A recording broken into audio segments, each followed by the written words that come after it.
Bismillahirrahmanirrahim. Assalamualaikum warahmatullahi wabarakatuh. Waalaikumsalam warahmatullahi wabarakatuh. Shalom, salam sejahtera bagi kita semua. Om Swastiastu, salam kebajikan. Apa kabar Bapak dan Ibu semua? Baik, Pak. Baik ya. Alhamdulillah, baik, Pak. Puji syukur Alhamdulillah atas segala nikmat dan karunia-Nya sehingga hari ini hari baik tanggal 22 Januari 2021 kita semua diberi nikmat kesehatan sehingga kita bisa bersilaturahmi meskipun hanya lewat webinar secara online. Bapak dan Ibu yang saya hormati, saat ini nikmat kesehatan merupakan nikmat yang luar biasa ya, apalagi di tengah-tengah pandemi. Karena tidak ada yang bisa menjamin kita tidak tertular COVID, makanya kita harus berusaha sekuat mungkin untuk mencoba melaksanakan protokol pencegahan COVID. Di tengah pandemi ini juga tak lupa sebelum kita mulai izinkan kita berdoa bagi sahabat, keluarga, rekan-rekan kita yang kebetulan saat ini sedang mendapat cobaan, mendapat penyakit COVID, semoga mereka semua diberikan kesembuhan segera. Izinkan saya memperkenalkan diri, nama saya Muhammad Aristian. Saat ini saya menjabat sebagai Regional Manager dari Worldwide Quality Assurance. Di Indonesia kami membawahi untuk area Asia Pasifik, jadi WQA di Indonesia adalah Regional Office, dan hari ini merupakan event pertama webinar Rumah Inovasi di tahun 2021. Sekedar informasi, di tahun lalu kita sudah mulai event ini sejak bulan Maret. Bahkan luar biasa saat itu kita mulai seminggu 2 kali. Tapi setelah Lebaran bulan Juni kita mulai setiap minggu, ya, berkurang karena sudah banyak event webinar juga. Dan terakhir kita mulai sebulan 2 kali. Nah, ini adalah event pertama di tahun 2021. Selamat datang Bapak dan Ibu semua. Terima kasih. Saya lihat ini di sela-sela kesibukannya masih mau meluangkan waktu untuk bergabung ke undangan kami di event Rumah Inovasi. Hari ini kita insya Allah temanya cukup menarik, yaitu mengenai masih mengenai COVID. Tapi saya ini dulu deh, ini dulu revisi, judulnya saya bukan tak kenal maka tak sayang ya, harusnya tak kenal maka tak kebal ya, Bu Dokter ya. Tak kenal maka tak kebal, yaitu vaksinasi COVID-19 menuju herd immunity. Nah, di event hari ini, insya Allah kita akan kedatangan pembicara yang luar biasa. Jadi, insya Allah nanti materi akan dibawakan oleh Ibu Dr. Sofi Kumala Dewi. Mungkin saya panggil dulu. Apa kabar Bu Dokter? Alhamdulillah kabar sehat Pak Aris. Pak Aris apa kabar Pak?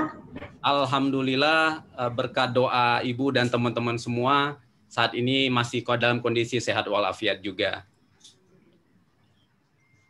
Bu Dokter lagi di mana ini? Di rumah atau di kantor? Alhamdulillah hari ini masih diberi kesempatan untuk WFO. WFO, oke, di kantor ya. Betul. Oke. Sebelum mulai Bu, ini saya cek sekarang sudah ada 79 peserta. Oke, saya bacakan dulu, ini luar biasa. Ini ada beberapa tokoh-tokoh nasional nih, saya lihat nih. Ada Pak Agus Santoso. Selamat siang Pak Agus. Saya nggak bisa bacakan satu-satu ya. Ada Pak Bambang. Ada, waduh ini panjang banyak sekali peserta ya. Tadi ada Pak Saud juga. Pak Saud itu tokoh K3 Indonesia, pembina di IEEA. Selamat datang Pak Saud. Dan beberapa peserta lain yang mungkin saya tidak bisa sebutkan satu persatu. Saya cek dulu jam ya. Jam sudah pas 1.30. Jadi sebelum waktu dan tempat saya berikan ke Ibu Dr. Sofi, Bapak dan Ibu, saya ingatkan kembali bahwa apa sih perbedaan webinar dengan nonton televisi ya Bu, atau baca buku. Nah, salah satunya adalah di webinar ini ada kesempatan untuk interaksi. Nah, jadi tolong Bapak Ibu di kegiatan ini dimanfaatkan. Kebetulan kita ada pakarnya, Ibu Dokter, jadi tolong dimanfaatkan untuk saling berinteraksi. Nah, saya ingatkan kembali, biar mempermudah, interaksi yang paling gampang adalah menggunakan chatting di bawah ya. Kalau Ibu Bapak lihat di bawah ada chatting. Jadi tolong nanti dimasukkan saja, ditujukan ke saya, biar nanti saya yang baca. Oke, jadi nanti tolong ditujukan ke host, nanti saya yang baca. Oke, mungkin untuk mempersingkat waktu dan tempat, Ibu Sofi saya persilakan untuk mempersiapkan materinya dulu. Terima kasih. Pak Iwan mungkin dikasih kesempatan Bu Sofi untuk menampilkan materinya. Sambil menunggu Bu Sofi mempersiapkan materinya, sebentar. Izinkan saya membaca CV Bu Sofi ya Bu ya. Jadi Bu Sofi ini saat ini adalah penanggung jawab utama dari PT Amira Medica. Beliau adalah Senior Occupation Health Doctor. Oh, jadi dokter tapi tertarik dengan kesehatan dan keselamatan di lingkungan kerja ya Bu ya. Jadi beliau saat ini sebagai konsultan dan instruktur K3 juga. Kemudian konsultan K3 pernah menjadi konsultan K3 di beberapa perusahaan besar seperti di perusahaan gas negara, pernah menjadi yang sama juga dilakukan di BP Tangguh, Newmont, KPC dan sebagainya, banyak sekali ini pengalamannya. Menamatkan kedokteran umum di FK Yarsi, pernah S2 kedokteran kerja, ini kedokteran kerja ya Bu ya, di FK UI, dan S2 juga di K3 FKM UI. Saya kira melihat CV-nya ini saatnya kita harus memperhatikan materinya dari beliau. Oke, monggo Bu, it's showtime, silakan Bu Sofi.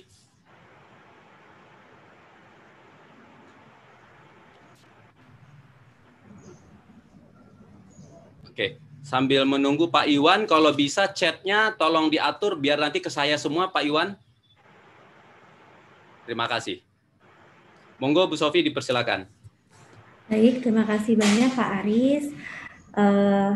Saya koreksi, mungkin saya bukan pakar ya. Kita sama-sama belajar, khususnya dalam hal COVID-19. Ini yang ilmu baru bagi kita baru mengenalnya sekitar 1 tahun gitu ya.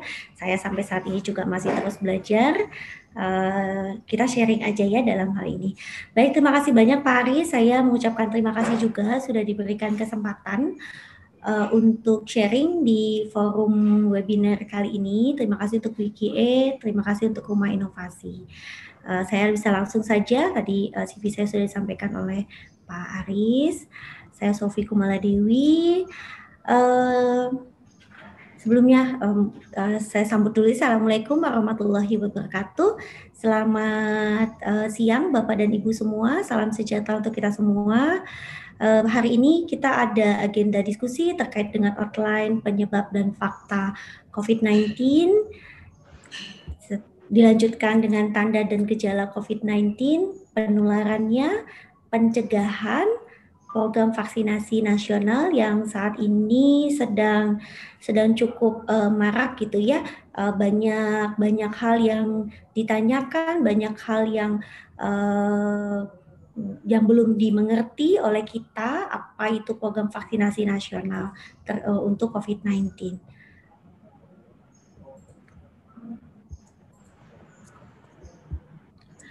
Saya izinkan saya mereminder sedikit terkait dengan COVID-19. Mungkin Bapak dan Ibu selama 1 tahun ini sudah terpapar oleh informasi COVID-19. Mungkin juga ada yang bosan, di antara kita ada yang bosan, hampir setiap hari kita mendapatkan informasi. Tapi kita reminder kembali, COVID-19 itu, penyakit COVID-19 disebabkan oleh virus yang baru ditemukan di Desember 2019.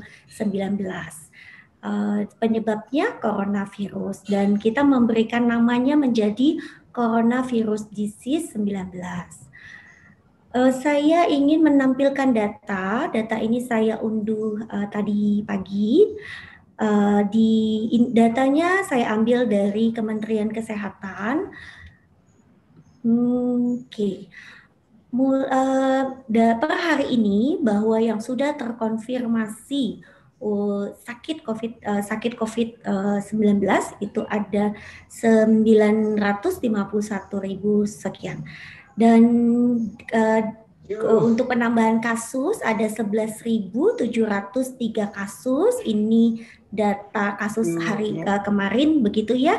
Jadi makin dari hari ke hari penambahan kasusnya masih terus bertambah. Yang tertinggi pernah kita mencapai 14.000 juga, 14.000 per hari kita pernah kita record untuk penambahan kasus COVID-19. Sedangkan kasus untuk kesembuhannya 81,2%. Jadi dari yang sakit 81,2% sembuh. Dan ada 2,9% yang menimbulkan fatality atau kematian. Kalau kita lihat angka kesembuhannya cukup besar, betul, angka kesembuhannya cukup besar. Tetapi yang perlu diperhatikan dalam waktu bersamaan begitu banyak orang yang membutuhkan fasilitas kesehatan, sehingga saat ini juga pemerintah, baik itu pemerintah pusat maupun pemerintah daerah sudah menyatakan bahwa kita saat ini sudah kekurangan fasilitas kesehatan untuk rujukan COVID-19. Dan ini perlu diperhatikan dengan kita menjalankan protokol kesehatan, maka kita bisa mencegah penyebaran COVID-19. Dan kalau kita lihat dari data ini, provinsi yang paling tinggi itu DKI Jakarta, dilanjutkan Jawa Barat, Jawa Tengah, Jawa Timur, dan Sulawesi Selatan. Ini kabar buruk, Bu Dokter. Ya. Nah, peserta webinar kita, kalau saya lihat ini paling besar memang dari beberapa daerah ini, dari Jakarta, Jawa Barat, dan Jawa Tengah.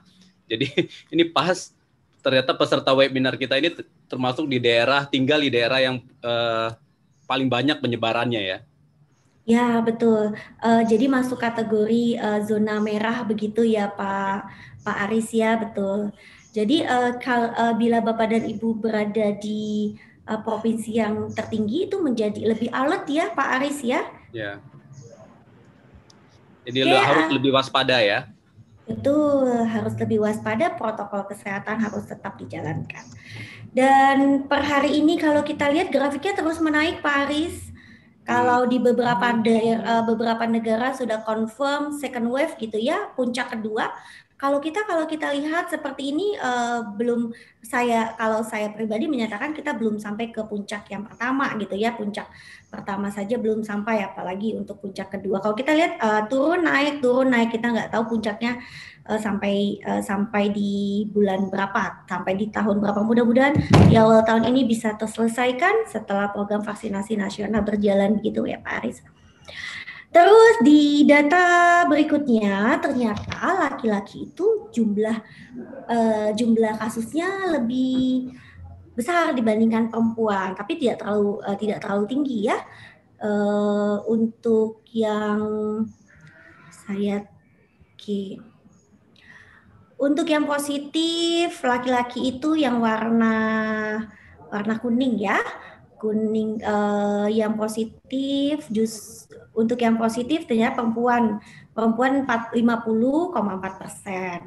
Sedangkan yang dirawat laki-laki 52%, yang sembuh 50%, yang meninggal untuk laki-laki 43,7%. Tidak terlalu signifikan perbedaannya. Oke, kalau kita lihat dari segi usia, kita lihat usia yang warna orange 19 sampai dengan 30%, dilanjutkan dengan usia 31 sampai dengan 45%, dilanjutkan dengan usia 46 sampai dengan 59%.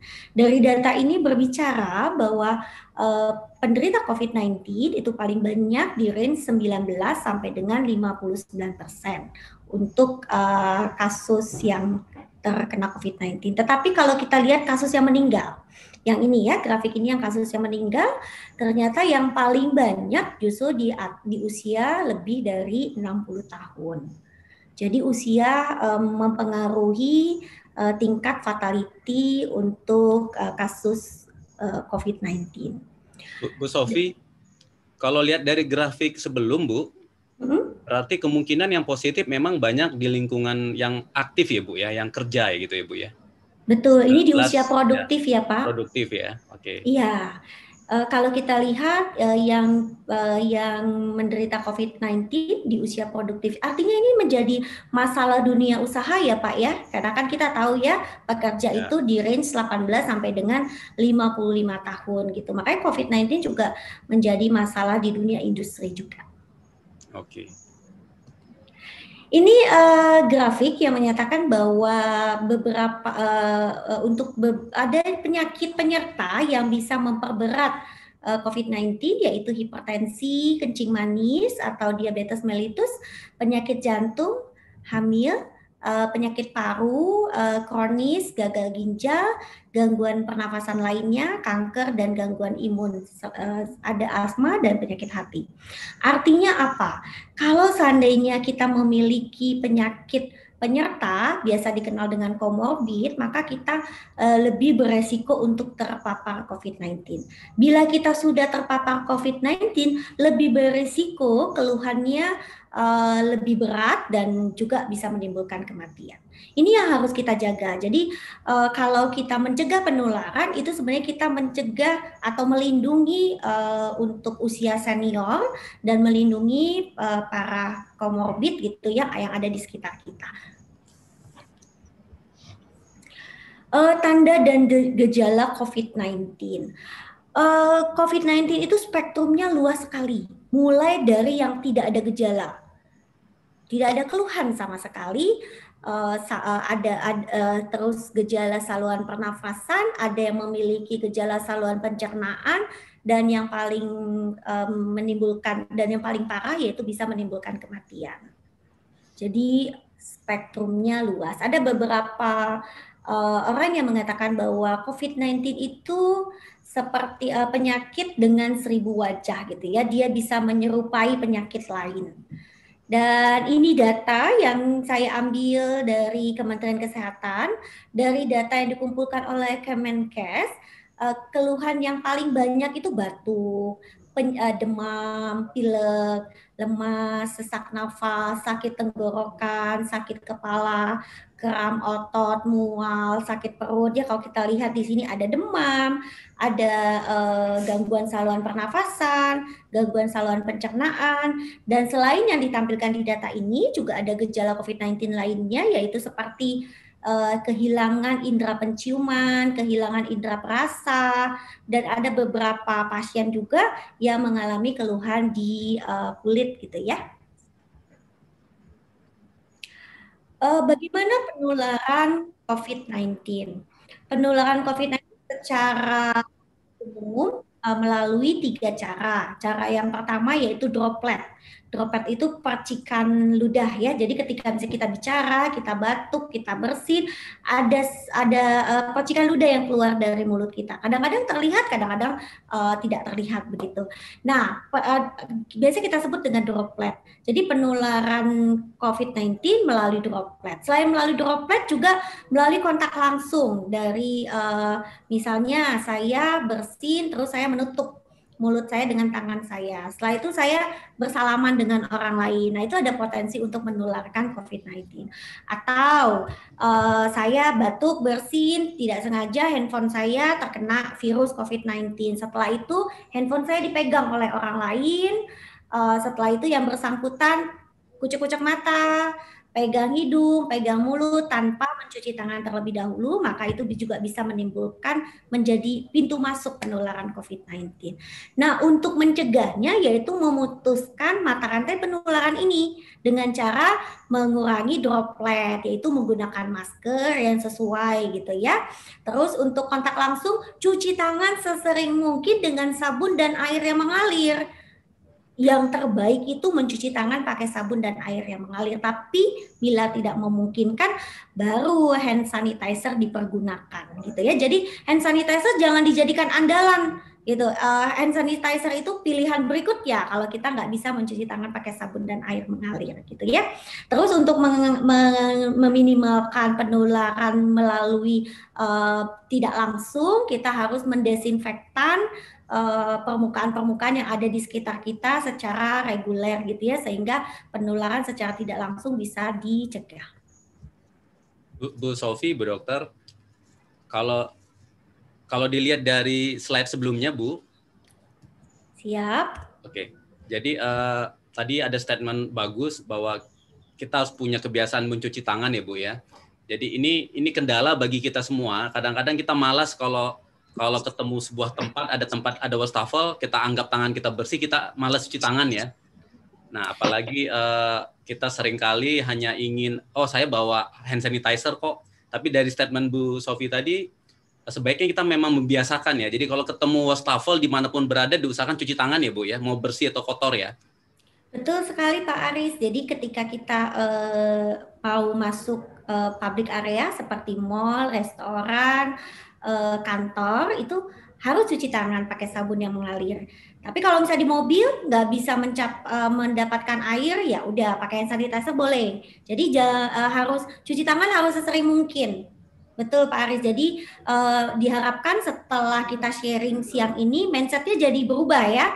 Ketika mau masuk rumah cuci tangan, mau masuk kantor sebelumnya biasanya kan sekarang di kantor sudah hampir seluruh kantor sudah ada wastafel ya. Lakukan cuci tangan walaupun seringkali di sebelah wastafel tuh ada hand sanitizer. Nanti hand sanitizer dilewatkan saja begitu ya Bapak dan Ibu, tapi pergi ke cuci tangan. Gitu Pak Aris? Oke, ini buat informasi buat teman-teman, termasuk buat saya nanti. Siap. Ya benar-benar saya sendiri juga ini termasuk juga reminder diri saya ya, namanya kita juga kadang suka lupa, kadang suka males. Ini harus berulang-ulang kita ingatkan ya, termasuk untuk diri saya juga. Oke, nah sekarang sudah hampir 1 tahun kita hidup bersama COVID-19. Bagaimana sih cara pencegahannya? Bagaimana sih cara penanggulangan? Mungkin ada yang bertanya kapan ya kita bisa selesai?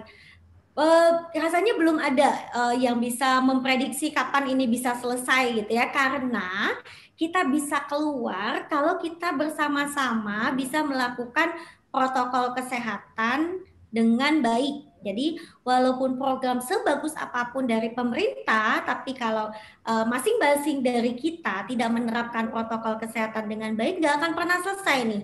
Mungkin sampai akhir 2021 juga belum bisa selesai. Di beberapa negara sekarang sudah tidak menggunakan masker lagi gitu, karena memang mereka sudah meyakinkan bahwa tidak ada penularan COVID-19 di negaranya. Tapi kita kayaknya masih jauh begitu ya, tapi bukan berarti tidak mungkin. Salah satu sharing kegiatan kita hari ini mengingatkan kita kembali agar kita bisa menerapkan upaya pencegahan dan penanggulangan COVID-19.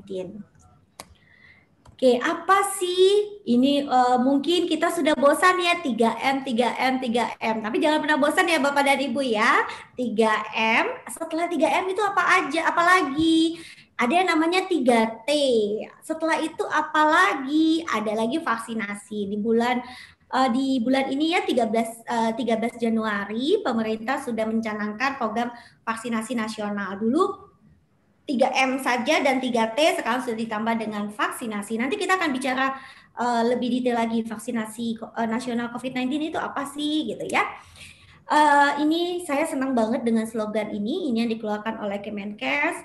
aman di rumah. Jadi kalau ditanya yang aman tuh seperti apa sih di rumah? Tapi saya harus bekerja. Oke, kalau kita harus keluar dari rumah, jangan lupa protokol kesehatan gitu ya. Yang benar, yang lebih aman untuk saat ini adalah bekerja di rumah, belajar di rumah, dan beribadah di rumah. Tetapi bila tidak memungkinkan, silahkan bekerja, silahkan belajar. Tapi belajar sekarang sudah belum dibuka ya.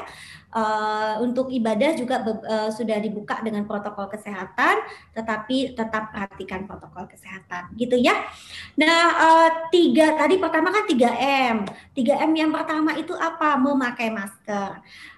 Untuk masyarakat bisa menggunakan masker kain dengan 3 lapis, tidak direkomendasikan atau tidak boleh menggunakan masker scuba gitu ya, karena itu tidak efektif. Kalau menggunakan masker kain, pastikan masker kainnya 3 lapis. Untuk masker surgical boleh nggak? Boleh, khususnya untuk mereka yang sakit. Kalau masker N95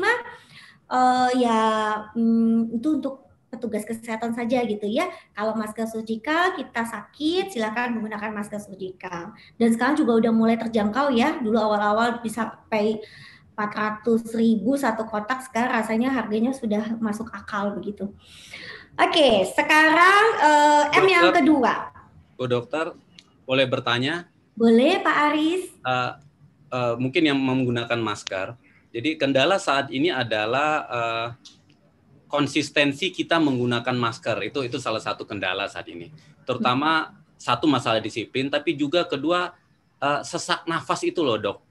Mungkin mungkin ada petunjuk gimana ya supaya teman-teman ini bisa, terutama yang sesak nafas ini yang bisa kita hindari gitu loh. Ya, baik. Sebenarnya kalau kita memiliki fungsi paru yang baik, tidak ada gangguan pernafasan sebelumnya, tidak ada gangguan pernafasan kronis sebelumnya, sesak napas pada waktu kita menggunakan masker itu tidak mempengaruhi kandungan oksigen di dalam darah kita. Jadi subjektif gitu ya. Nanti dengan terbiasa itu kita bisa menyesuaikan. Nah, kalau misalnya menggunakan masker kita sesak nafas sudah mengganggu, cari tempat yang aman, boleh dibuka sebentar. Setelah itu tapi ingat ya, sebelum pada waktu sebaiknya ketika sudah dibuka itu dibuang gitu. Kita mau menggunakan lagi, pakai masker yang baru. Dan jangan lupa sebelum dan sesudah pakai masker mencuci tangan pakai sabun dan air yang mengalir. Yang kebiasaan saja ya Pak Aris ya. Dulu saya masih ingat sekali awal-awal pandemik, aduh saya nggak pernah pakai masker, terus harus terbiasa pakai masker. Nah itu dengan kebiasaan, kita lihat petugas kesehatan, beliau pakai maskernya nggak hanya 1 lapis ya, nggak hanya masker surgical, kadang harus 3 lapis masker surgical, masker N95, kadang ditambah lagi masker N95. Jadi sesak napas yang Bapak Ibu rasakan itu sebenarnya tidak mempengaruhi kandungan oksigen di dalam darah, kecuali untuk beberapa orang yang memang punya sakit paru sebelumnya atau penyakit yang lain, yaitu memang harus ada perlakuan khusus begitu. Ini ilmu baru nih bagi kami nih Dok. Jadi jangan khawatir ya. Sebenarnya lebih daripada hanya kebiasaan ya Dok ya. Bisa kita nafas plong, sekarang agak sesak, tapi sebenarnya jangan khawatir. Itu sebenarnya tidak mempengaruhi maksudnya oksigen ke tubuh kita ya. Betul. Jadi itu subjektif ya Pak. Dan termasuk juga pada waktu olahraga kita memang tetap direkomendasikan tetap menggunakan masker Pak. Okay. Ada beberapa orang ya, saya kalau pakai masker berolahraga itu sesak nafas, dan dari beberapa penelitian kandungan oksigen di dalam darahnya tidak mempengaruhi, jadi masih tetap normal. Tapi kalau memang udah terasa sesaknya mengganggu, silakan cari di tempat yang jauh dari keramaian, buka sesaat, setelah itu pasang lagi. Dan sebaiknya ketika kita berolahraga tidak hanya membawa 1 masker, jadi ada masker cadangan begitu ya. Jadi ketika kita udah buka, kita pasang lagi yang baru begitu. Oke, kita sekarang tadi baru 1M ya Pak Aris. Sekarang M yang berikutnya yaitu menjaga jarak. Menjaga jaraknya ini berapa jauh sih gitu? Kalau dari panduan Kemenkes itu 1 meter, tapi kalau dari panduan WHO 1,8 meter. Yang kalau ditanya saya mau yang mana, saya lebih baik ya best effort aja yang terjauh yaitu 1,8 meter gitu ya. Dan 1,8 meter atau 1 meter itu dia diameter ya, jadi depan, kiri, kanan gitu. Jadi jangan hanya samping aja tapi di belakangnya dekat gitu. Jadi radius 1,8 meter kalau panduannya WHO, sedangkan kalau Kemenkes 1 meter. Setelah itu M yang ketiga yaitu mencuci tangan dengan sabun dan air yang mengalir dengan menggunakan 7 langkah dengan 20 detik. Kenapa harus 7 langkah? Untuk menjangkau semua permukaan di tangan kita. Jadi yang pertama kan telapak tangan dulu, ini langkah yang pertama. Yang 4 kali, minimal 4 kali. Setelah itu langkah yang kedua di sela-sela jari kita. Kenapa harus minimal 4? Karena si virus itu bisa mati dengan gesekan gitu ya, dengan gerakan mekanik. Jadi jangan cuci tangan, sabun udah selesai. Itu tidak efektif, tidak benar-benar membunuh si virusnya. Jadi harus ada gerakan mekanik. Setelah ini, tadi yang kedua ya. Oke, yang setelah itu punggungnya, ini gerakan yang ketiga. Dengan menggunakan 7 langkah, maka seluruh permukaan tangan terhapuskan begitu. Baru kita membersihkan dengan air. Terus kalau kita sudah cuci tangan, jangan lapnya tuh pakai handuk dan handuknya dipakai bersama-sama begitu ya. Pakai tisu, setelah itu dibuang. Jadi jangan menggunakan barang yang dipakai bersama-sama. Saya pernah lihat handuknya digantung gitu di wastafel gitu ya. Setelah cuci tangan dilap lagi pakai handuknya dan bukan personal. Ada orang lain lap lagi pakai handuknya. Jadinya terkontaminasi lagi dengan bakteri dan virus. Jadi kalau nggak ada tisu mendingin ke baju ya dok ya? Enggak juga. Kalau tidak ada tisu dikeringin aja gitu ya. Ke baju juga enggak, karena kan baju kita juga belum tentu bersih begitu. Jadi kalau ada di tempat kerja yang memang di ramah lingkungan mungkin pakai hand dryer gitu ya untuk mengeringkan gitu. Oke, next-nya tadi 3M. Sekarang 3T. 3T itu apa sih? T yang pertama testing. Apa itu testing? Pemeriksaan COVID-19. Sekarang kita mengenal ada 3 ya yang biasa dikenal oleh orang masyarakat. Pertama ada namanya tes PCR. Tes PCR ini tes yang golden standard untuk diagnosis COVID-19. Jadi kalau misalnya dok saya sudah sakit COVID-19 nggak ya? Maka yang harus kita lakukan dikonfirmasi dulu dengan PCR. Jadi nggak bisa dengan dokter lihat kayaknya suhunya 38 ini COVID-19, nggak bisa. Lihat badannya kurus, batuk-batukan, sesak napas ini COVID-19, nggak bisa. Jadi harus dikonfirmasi dengan pemeriksaan yang golden standard untuk COVID-19 saat ini PCR. Dan setelah itu sekarang pemerintah juga sudah mengeluarkan pemeriksaan rapid test antigen. Dulu sebelum rapid test antigen kita mengenal dengan rapid test antibody dan saat ini sudah mulai ditinggalkan rapid test antibody yang direkomendasikan untuk screening ya, untuk screening rapid test antigen, sedangkan untuk konfirmasi dengan PCR. Karena memang PCR cukup mahal dan kalau rapid test antibody relatif masih bisa terjangkau. Terus apa sih bedanya untuk pemeriksaan PCR sama antigen? Perbedaannya dia sama-sama, persamaannya dulu. Persamaannya itu sama-sama mencari si virus. Kalau antibody dia nggak mencari si virus, tapi dia mencari antibody, daya tahan tubuh seseorang spesifik terhadap virus COVID-19. Kalau PCR dan antigen dia sama-sama mencari bagian dari virus. Tapi kalau misalnya antigen selubung virusnya, sedangkan kalau PCR RNA virusnya begitu. RNA apa sih dok? RNA inti dari si virus. Sedangkan kalau antigen selubungnya gitu ya. Jadi si virus kan bulat gitu ya. Di luarnya itu selubungnya si virus COVID-19.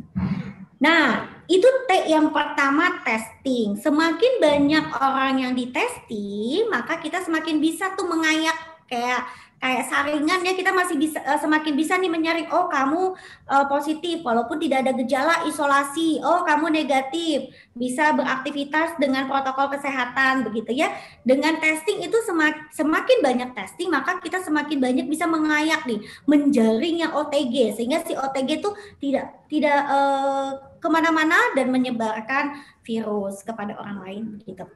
Nah, yang kedua adalah tracing. Tracing itu apa? Kita tracking kontak erat dari orang yang sudah terkonfirmasi positif. Saya sering ditanya, yang di tracing itu siapa sih gitu ya? Mereka yang tatap muka gitu ya. Kalau kita hari ini bila di antara kita ada yang positif, terus nggak perlu di tracing Pak Aris, karena kan kita nggak tatap muka ya, cuman bertemu lewat Zoom, nggak ngaruh, tidak masuk ke dalam tracing. Tapi kalau seandainya kita berada di ruangan tatap muka dengan radius kurang dari 1 meter begitu ya, atau kita ada kontak langsung, bersalaman, peluk, nah itu masuk ke dalam kontak erat. Terus untuk yang di kontak erat, waktunya yang mana, sampai kapan gitu ya, mulai 2 hari sebelum yang bersangkutan sakit gitu.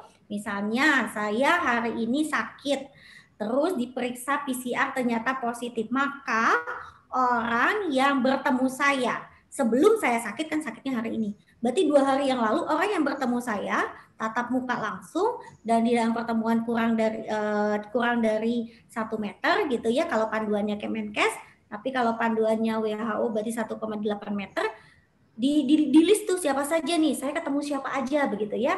Nah itu yang harus dilakukan tracking.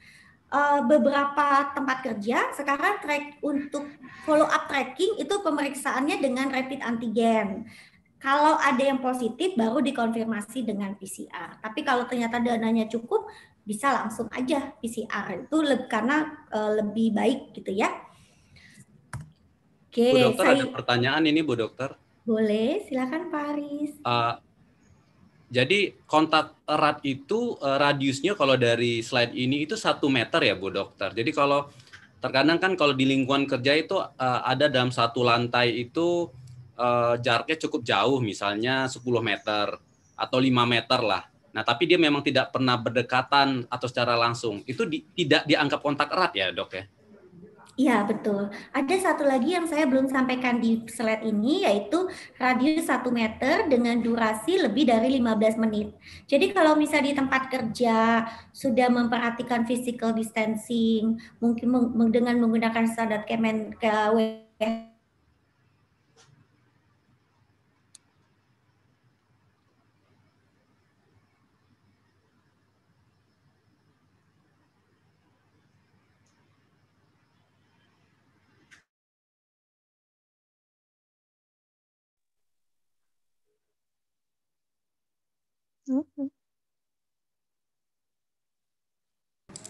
Itu sih.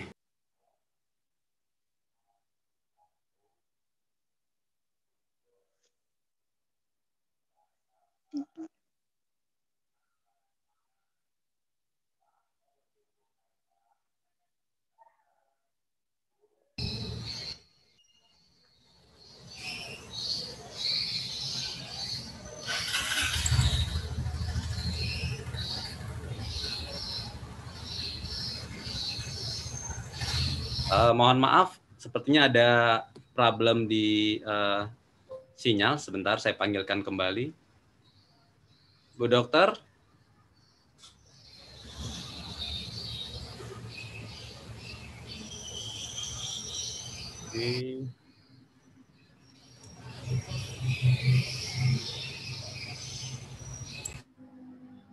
Kita tunggu dulu ya Bapak dan Ibu.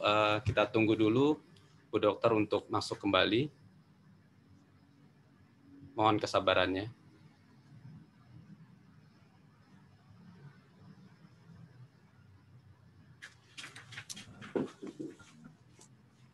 Mohon maaf tadi.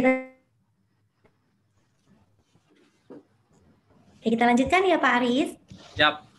Ini biasa Bu kalau di webinar. Ini sinyal naik turun. Iya, betul.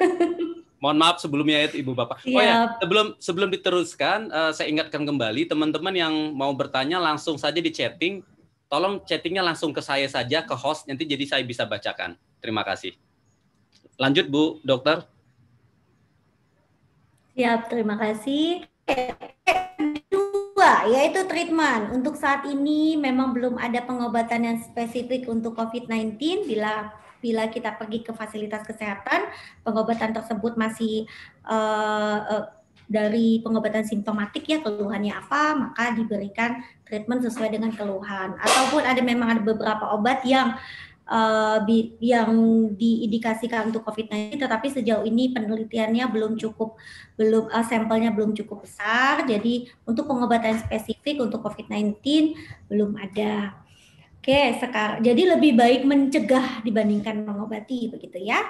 Sekarang ini yang menarik ya Pak Aris ya, program vaksinasi mulai dari 13 Januari kemarin Bapak Presiden sudah menjadi orang yang pertama divaksinasi. Kita lihat ada gambar ya, yang di atas sebelah kanan dan yang di atas sebelah kiri Perdana Menteri Singapura ya.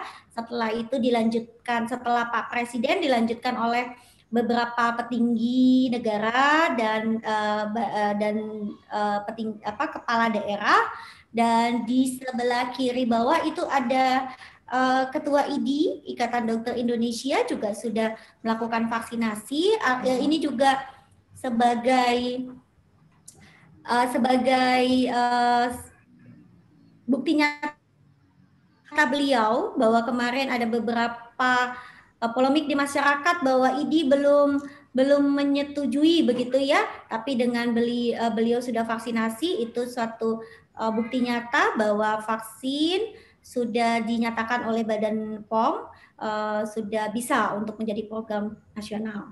Begitu juga MUI sudah mengeluarkan fatwanya ya, vaksin dalam hal ini vaksin Sinovac itu dinyatakan halal. Jadi saya rasa kita sebagai warga negara, kita percayakan kepada lembaga-lembaga yang memang sudah kompeten untuk menilai keamanan dan kehalalan suatu obat, termasuk juga vaksinasi. Ini bagi saya satu hal yang luar biasa ya, bukti nyata dari pemimpin-pemimpin di Indonesia. Vaksinasi nasional saat ini menggunakan Sinovac. Penelitian tahap 3-nya sudah dilakukan di Indonesia.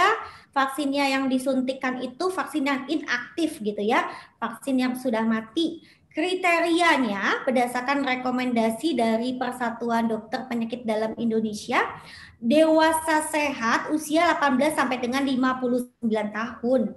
Terus mana dengan mereka yang tidak masuk kategori dewasa sehat dan usia di luar 18 sampai dengan 59 tahun? Untuk vaksin Sinovac tentu saja tidak masuk kriteria. Kita tunggu kebijakan-kebijakan dari pemerintah berikutnya. Kita tahu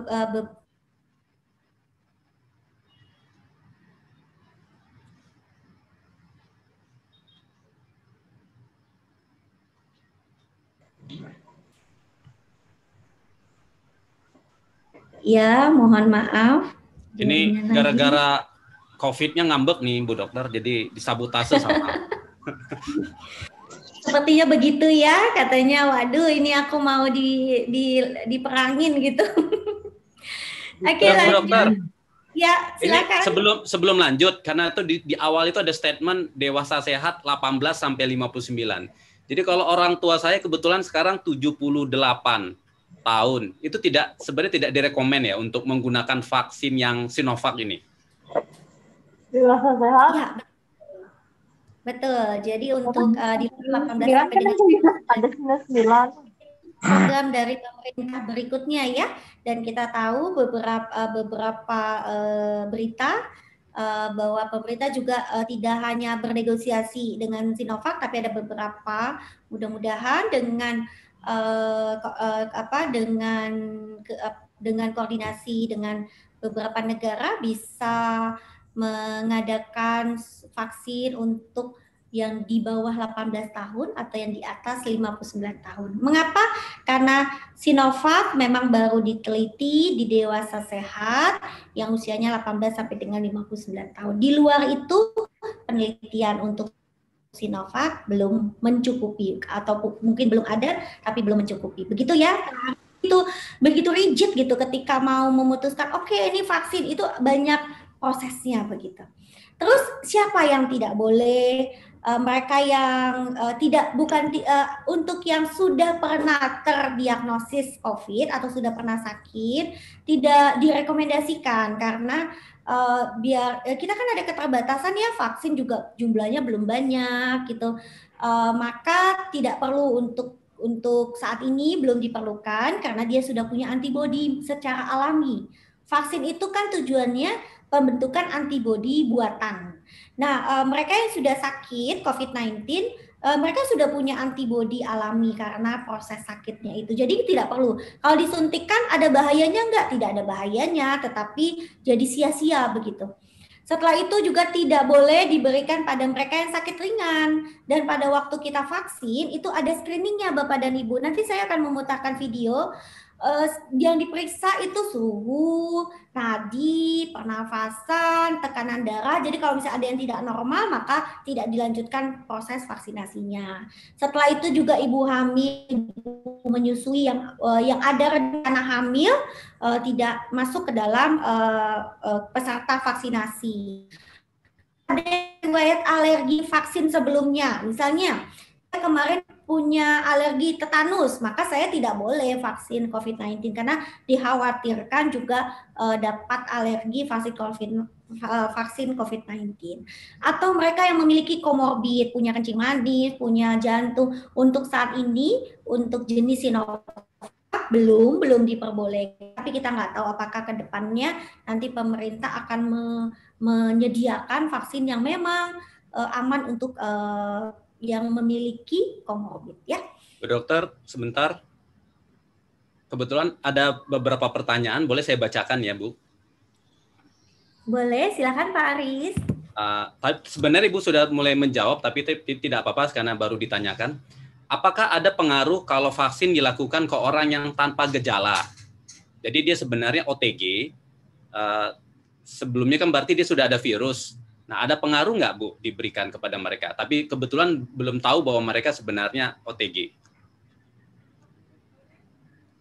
Ya, jadi kalau yang OTG, dia sudah pernah sakit COVID-19, tapi nggak gejala. Jadi kan nggak tahu ya Pak Aris ya, ini saya udah sakit atau tidak ya. Pengaruh untuk efek sampingnya tidak ada, tetapi menjadi mubazir gitu ya. Mubazir dia sudah ada antibodi gitu, nggak perlu lagi. Dan sekarang kita juga ada orang yang lebih memerlukan gitu karena keterbatasan vaksinasi saat ini. Begitu Pak. Dan untuk program vaksinasi nasional COVID-19 juga tidak ada pemeriksaan untuk COVID-19. Saya udah pernah sakit atau enggak ya? Tidak perlu diperiksa, tetapi kalau belum pernah sakit, belum pernah periksa, dan nggak tahu saya COVID-19 atau enggak, dianggap saja tidak pernah. Terus boleh menjalankan program vaksinasi nasional. Saat ini memang belum sampai ke masyarakat ya, masih ke petugas kesehatan karena mereka merupakan garda terdepan kontak untuk virus COVID-19 sangat besar. Untuk masyarakat menunggu beberapa minggu mungkin akan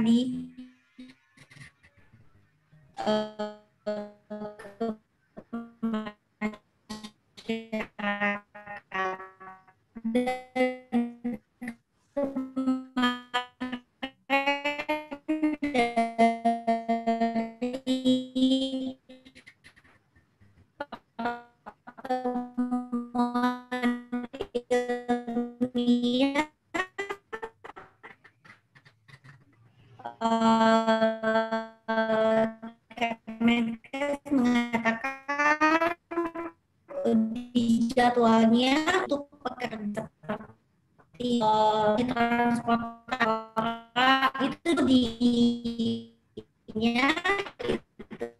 mudah-mudahan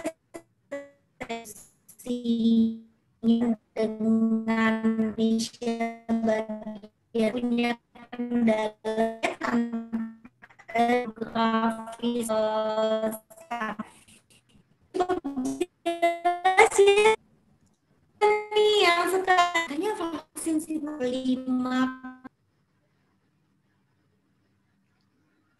Mohon maaf Bapak dan Ibu, sepertinya sinyal Bu Dokter kita kembali ini. Kita tunggu sebentar ya.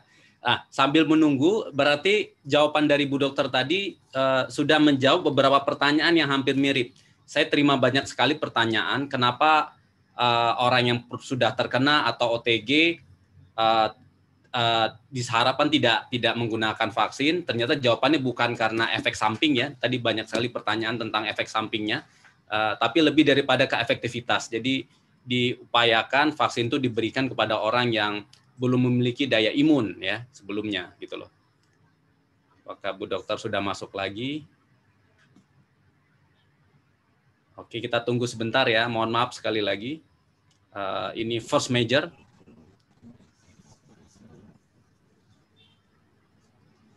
Ya, masuk ya, kembali Bu Dokter, bisa masuk ya, lagi? Sudah terdengar suara saya? Sudah. Mungkin biar lebih tidak, Ibu mungkin videonya dimatikan saja, Bu.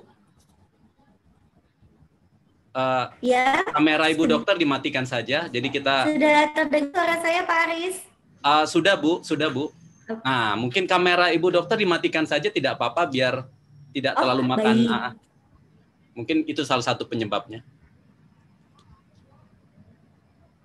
Siap. Oke, siap. Baik. Monggo di-share dokumennya lagi kembali. Baik. Baik, mohon maaf.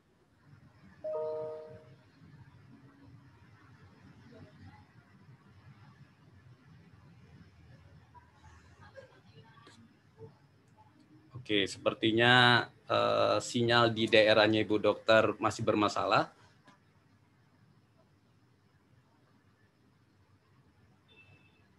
Oke, kita tunggu sebentar ya. Mohon maaf Bapak dan Ibu. Saya sambil membaca-baca, sebenarnya ada beberapa pertanyaan yang hampir mirip-mirip dan tadi sudah dijawab sebenarnya secara tidak langsung, bukan oleh saya tapi oleh Bu Dokter ya. Siap, baik. Saya sudah masuk kembali. Siap. Mohon maaf videonya. Oke. Ya. Nah, video dimatikan saja mungkin. Siap. Ini kita lanjut ke efikasi vaksin. Efikasi itu apa sih? Jadi kalau misalnya kita divaksin Sinovac, maka ini untuk yang di Indonesia ya. Jadi masing-masing negara bisa berbeda-beda. Tergantung dari sampelnya siapa. Jadi sampel penelitiannya siapa, terus bagaimana protokol kesehatan di suatu negara itu juga mempengaruhi efikasi dari vaksin Sinovac kali ini. Artinya apa sih 65,3%? Nanti kalau kita sudah divaksin COVID-19 Sinovac, khususnya yang spesifik yang jenis Sinovac, maka memberikan perlindungan kita 65,3% kita terhindar dari penyakit COVID-19. Jadi memang masih ada potensi tertular juga, 34 something gitu ya, 34% masih ada potensi terkena. Artinya apa? Kalau kita sudah tervaksinasi, Bapak dan Ibu jangan merasa, wah saya aman nih, sudah terlindungi. Enggak, tetap protokol kesehatannya tetap dijalankan karena potensi penularannya masih ada, begitu ya. Jadi pemerintah mengatakan bahwa setelah vaksinasi protokol kesehatan bukan berarti jadi bubar, tetap dijalankan. Oke, next untuk vaksinasi vaksinasi merupakan satu upaya untuk mencapai herd immunity di masyarakat kita. Herd immunity itu satu kondisi di mana masyarakat kita sudah memiliki antibodi minimal 70% dari populasi. Apa sih manfaatnya kalau 70% dari populasi kita sudah ada antibodi, baik antibodinya didapat secara alami maupun didapat secara buatan. Kalau didapat secara alami itu sakit dulu, tapi kalau didapat secara buatan itu melalui vaksinasi. Dengan herd immunity ini, dengan lebih dari 70% orang memiliki kekebalan, sebenarnya kita melindungi 30% yang tidak kebal. Coba kita lihat ya, yang ini gambar yang paling bawah aja. Kalau yang kuning, ini yang memiliki antibodi dan dia sehat. Yang merah mereka yang sakit. Sedangkan yang biru mereka yang tidak ada antibodi tetapi masih sehat. Kalau ada yang sakit, dia bisa menularkan.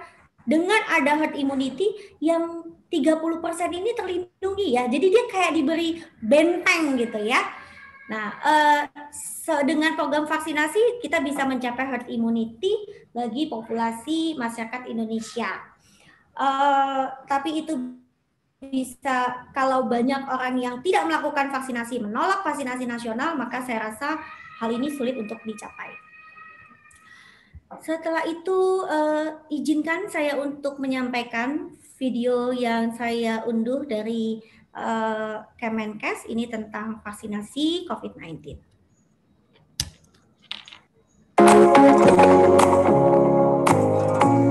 Halo teman-teman semua, Assalamualaikum. Saya Dr. Dirga Sakti Rambe, dokter spesialis penyakit dalam dan vaksinolog. Saya akan mencoba menjawab berbagai pertanyaan tentang vaksin COVID-19.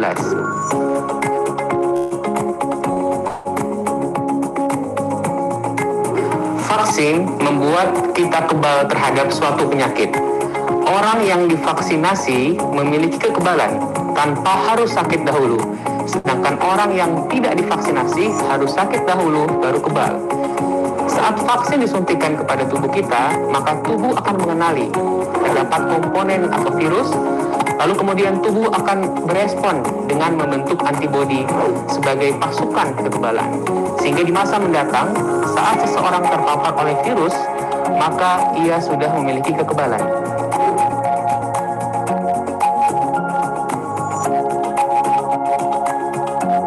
Vaksin apa saja yang telah mendapatkan izin dari BPOM, maka dapat dipastikan keamanan dan efektivitasnya. Oleh karena itu, pada situasi pandemi seperti sekarang, kita gunakan vaksin yang lebih dulu tersedia agar kita segera terlindungi.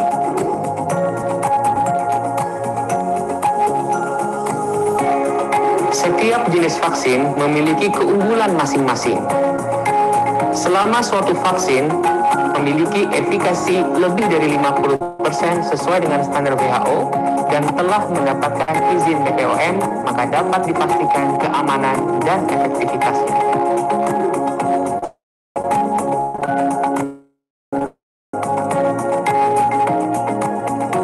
Seseorang dinyatakan lengkap tervaksinasi apabila telah menerima 2 kali suntikan dengan jeda 14 hari.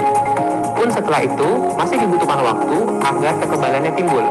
Oleh karena itu, seseorang yang telah divaksinasi tetap harus menerapkan 3M agar perlindungannya optimal.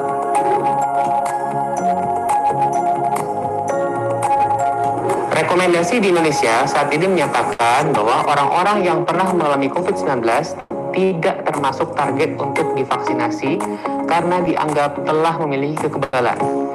Vaksinasi diutamakan kepada mereka yang sehat dan belum pernah mengalami COVID-19. Namun demikian, informasi ini dapat berubah sesuai dengan perkembangan penelitian yang ada.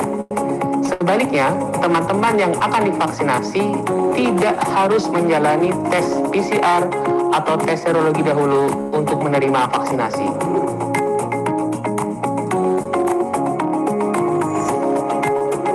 Dari penelitian diketahui bahwa efek simpang vaksin COVID-19 mayoritas bersifat reaksi lokal, seperti kemerahan atau nyeri di bekas suntikan, lalu mungkin agak sedikit pusing ataupun demam.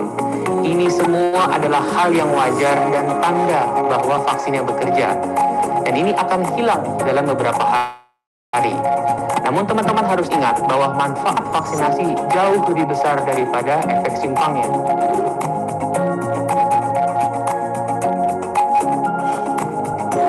Sampai saat ini, belum diketahui berapa lama durasi proteksi vaksin COVID-19.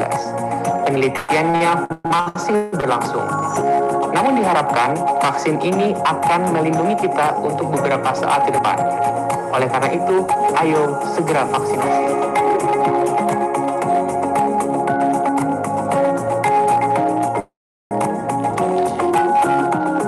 Setiap negara memiliki target prioritas vaksinasi masing-masing.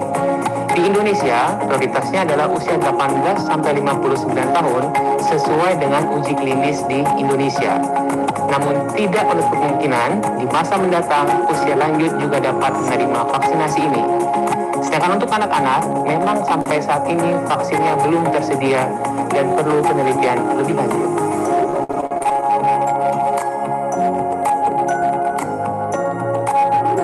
Pada kelompok masyarakat yang cakupan vaksinasinya tinggi, seseorang yang divaksinasi, selain ia terlindung, ia juga menjadi benteng pelindung bagi orang-orang di sekitarnya.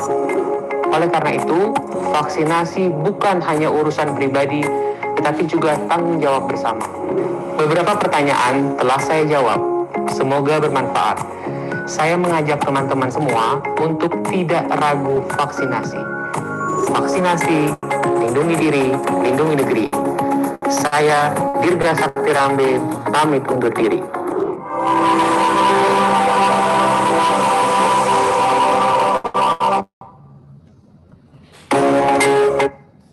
Oke, Pak Aris, tadi cukup jelas ya Pak video yang kita saksikan bersama ya.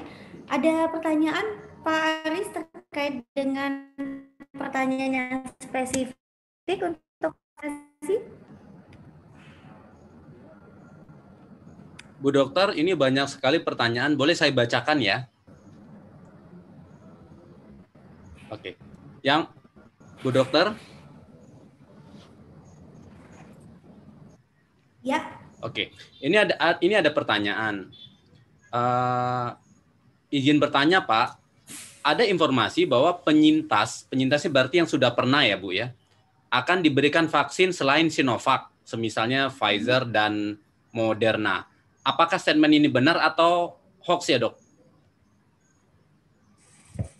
Ya, saat ini yang sudah masuk di Indonesia, yang sudah mendapatkan label halal dan sudah mendapatkan izin dari Badan POM, update yang terbaru yang saya ketahui Sinovac. Untuk tidak menutup kemungkinan ke depannya akan ada vaksin-vaksin dengan merek lain, tetapi nanti kita tunggu dari pemerintah. Tadi dari video sudah ada statementnya dengan clear bahwa yang mana yang baik selagi itu ada izin dari Badan POM, dan untuk umat Islam ada yang izin dari MUI, maka kita boleh menggunakan vaksin tersebut.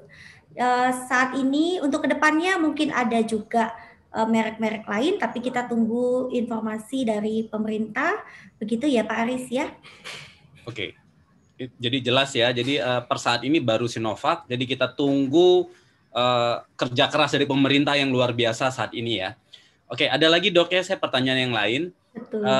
Apakah kalau hasil rapid test antibody dengan hasil IG reaktif sudah tidak perlu divaksin? Jadi dia belum resmi PCR nih Dok, tapi dia pas rapid test antibody-nya sudah IG reaktif. Apakah tidak perlu divaksin, Dok?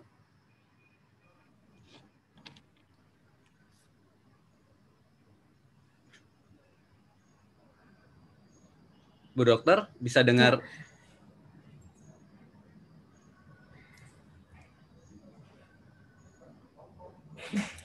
Dengan pemeriksaan antibodi, bila reaktif IgG dan IgG atau IgM atau keduanya, maka yang bersangkutan sudah pernah sakit, walaupun belum tentu menimbulkan gejala. Jadi kalau memang ada riwayat hasil laboratoriumnya IgG dan IgM-nya reaktif, maka tidak perlu dilakukan COVID-19. Tetapi rapid test itu ada yang namanya false positif dan false negatif. Sebaiknya dikonfirmasi lagi dengan pemeriksaan di laboratorium begitu ya, untuk konfirmasi apakah benar sudah terinfeksi atau tidak. Oke. Jadi harus diklarifikasi lagi ya. Betul, jadi yang kita lakukan kemarin kan antibodi yang rapid ya Pak, ada pemeriksaan antibodi dengan laboratorium, itu lebih akurat, keakuratannya lebih bisa dipercaya. Jadi kalau untuk pemeriksaan laboratorium yang menyatakan bahwa memang antibodinya sudah ada, berarti tidak perlu divaksin. Yang kita lakukan sekarang itu yang rapid, itu hanya screening di awal, harus dikonfirmasi dengan alat khusus begitu. Oke. Dok, ini mohon maaf bisa balik ke slide sebelum yang tadi nggak, Dok? Sepertinya pertanyaan ini yang sebenarnya ada di slide tersebut yang mengenai dia bertanya seperti ini, Dok. Apa yang dimaksud dengan komorbid, penyakit kronis? Apa saja yang tidak boleh divaksin? Jadi, nah ini, Dok. Yang barusan. Oke, ini. Penyakit komorbid apa saja sih yang tidak boleh divaksin? Mungkin itu jawaban ada di nomor E ya, Dok ya. Ya, dan ini hanya sedikit ya. Saya ada slide yang lebih lengkap lagi kalau kita berdasarkan data dari Kemenkes. Nah, ini penyakit yang komorbid, kita lihat ini lebih lengkap lagi. Nah, apa sih penyakit komorbid? Penyakit komorbid itu penyakit penyerta yang bisa memperberat kondisi COVID-19. Apa itu? Hipertensi, diabetes mellitus, penyakit jantung, penyakit paru kronis, gagal ginjal, saluran nafas lainnya, kanker, gangguan imun, asma, penyakit hati gitu ya. Dan ada beberapa lainnya yang belum tercantum di sini. Nah, kalau kita memiliki salah satu dari penyakit komorbid, maka kita tidak boleh untuk vaksinasi untuk Sinovac ya. Saya tidak tahu ke depannya apakah nanti ada vaksinasi yang aman untuk komorbid, kita tidak tahu. Kita tunggu penelitian berikutnya. Dan untuk yang vaksinasi sekarang itu memang diperuntukkan untuk orang sehat, begitu. Oke, ini masih ada beberapa pertanyaan tentang vaksin, tapi saya mungkin dibantu dijawab ya, Dok ya. Mau tanya, kalau anak di bawah umur 18 tahun, bagaimana vaksinnya? Jadi kebetulan tadi kan di sini kriterianya usia 18 sampai 59. Kalau vaksinasi yang sekarang, vaksinasi yang tersedia di Indonesia saat ini tidak ada untuk anak di bawah 18 tahun, maka tidak dilakukan vaksinasi. Untuk anak-anak masih dalam proses penelitian, kita tunggu penelitian berikutnya. Semoga sudah ditemukan vaksinasi yang memang diteliti aman untuk usia anak-anak begitu ya, Pak. Ini statement ini jadi tantangan buat dunia pendidikan kita ya, Dok ya. Karena kita tahu anak-anak di usia 18 rata-rata di sekolah kan ya. Jadi masih harus belajar dari rumah sepertinya ya. Iya. Okay. Awal-awal ada di akhir 2020 kan ada peluang untuk sekolah dibuka gitu ya, tapi ternyata pemerintah menarik kembali ya, tetap belajar dari rumah. Sebenarnya untuk kalau belajar tatap muka, masalahnya itu bukan hanya untuk kesehatan anak, tapi juga anak bisa menjadi OTG gitu. Jadi si anak bisa jadi tidak ada keluhan, tetapi dia ke rumah bertemu dengan neneknya, bertemu dengan kakeknya, malah penyakitnya yang menimbulkan gejala berat itu pada orang yang memiliki komorbid dan usia lanjut begitu. Oke, ini PR buat kita semua nanti ke depannya ya. Dok, saya masih boleh bertanya? Ini banyak sekali pertanyaan. Monggo Pak, silakan. Ya. Ini ada yang bertanya, izin bertanya lagi Pak. Apakah boleh penyintas mendonorkan darah? Karena PMI menolak hasil donor darah penyintas kepada pasien penerima rawat inap rumah sakit. Itu pertanyaan, Dok. Apakah boleh seorang penyintas mendonorkan darah? Baik. Untuk mendonorkan darah, jadi gini, ketika PMI akan mengambil darah pendonor, itu ada syaratnya, harus orang yang sehat. Harus orang sehat, ada screeningnya melalui kuesioner. Setelah itu ada screening laboratorium khusus. Ada beberapa penyakit, ada 4 penyakit yang diperiksa. Kalau seandainya positif, maka darah tersebut akan dibuang gitu. Nah, salah satunya juga kalau kita sudah pernah sakit COVID-19, sampaikan kepada PMI. Kebutuhannya mungkin bukan untuk orang sehat, tapi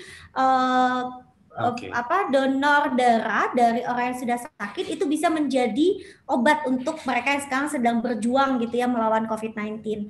Jadi sampaikan, nanti bisa untuk keperuntukannya berbeda gitu ya Pak Aris ya. Jadi kalau misalnya kita sudah kena COVID-19 tetap boleh donor darah, tapi keperuntukannya untuk pengobatan untuk mereka yang sekarang sedang berjuang di rumah sakit, bukan untuk donor darah kondisi biasa begitu. Cukup dimengerti ya penjelasan saya ya Pak Aris. Siap. Satu lagi boleh? Mohon maaf Monggo, Bapak Pak. dan Ibu, ini pertanyaan sangat banyak. Saya coba pilih-pilih ya. Ini sih, izin bertanya, antibodi ditandai dengan indikasi apa? Itu yang pertama. Kedua, apakah bila reaktif hasil tes rapid dinyatakan ada antibodi? Ya. Antibodi itu ditandai dengan munculnya IgG dan IgM. Jadi kalau seandainya kita sakit, setelah 1 minggu akan muncul antibodi, yang duluan muncul itu IgM. Setelah itu akan muncul diikuti dengan IgG. Pemeriksaan antibodi bisa dengan 2 cara. Ada yang sederhana, yaitu yang biasa kita lakukan, kita sebut dengan rapid, dan tingkat sensitivitasnya masing-masing alat berbeda-beda, bervariasi ya. Ada yang 70 sekian persen, 80%, 90%, spesifikasi dan sensitivitas alatnya berbeda-beda, tetapi memang akan lebih rendah dibandingkan pemeriksaan antibodi yang dilakukan di laboratorium. Gitu. Kalau seandainya sudah punya gejala, diperiksa positif, apalagi sudah ada riwayat kontak, kita bisa confirm itu sudah pernah terinfeksi, begitu Pak. Nah, dia nambah nih pertanyaannya Bu Dokter. Jadi kalau hasil rapid test sudah melewati 5 bulan, tidak reaktif lagi, apakah bisa tidak reaktif lagi rapid testnya? Bisa reaktif dan bisa tidak reaktif. Masing-masing orang bisa berbeda-beda. Ada yang bertahan antibodinya, ada yang bertahan 6 bulan, ada juga yang bertahan 8 bulan. Tetapi untuk COVID-19 ini masih terus diteliti ya Pak ya. Belum ada penelitian yang sudah statement declare oke, antibodi COVID-19 bisa bertahan 6 bulan, 9 bulan, setahun. Itu masih belum ada penelitian mendeklar. Makanya tadi di video tadi sudah menyatakan bahwa berapa lama sih vaksinasi bisa melindungi kita, masih belum ada, belum jelas, belum clear kita menyatakan berapa lama, karena masih terus dilakukan penelitian si antibodi ini bertahan berapa lama.